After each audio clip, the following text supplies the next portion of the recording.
Margaret Cole was 64 years old, a retired librarian with gentle eyes and a voice that never seemed to rise in anger. To those who knew her, she was the definition of loyalty, devoted to her husband, Thomas, for over 4 decades. She was modest, humble, the kind of woman who kept her hair pinned neatly and always carried tissues in her purse for someone else's tears. But beneath that calm exterior was a woman forged in fire. Margaret had spent her entire marriage shielding Thomas from creditors, from gossip, and, most of all, from his own family. The Coles were a wealthy, old guard dynasty in their Midwestern town, proud of their influence and protective of their reputation. They saw Thomas's marriage to Margaret as a betrayal. She wasn't one of them. She wasn't enough. And worst of all, she refused to bow.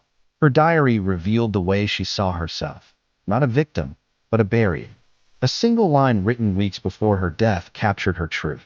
If I am their enemy, it is because I stand between them and the man I love.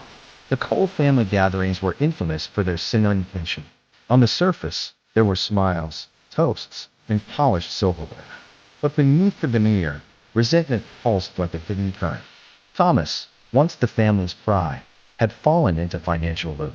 Margaret had been the one patching holes, paying bills, covering his mistakes.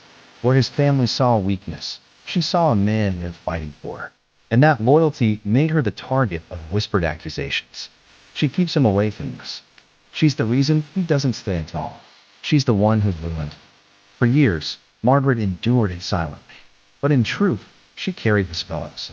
The people who should have been her family treated her as an interloper. Every holiday, every dinner, every reunion was a battlefield, one where her only weapon was the strength.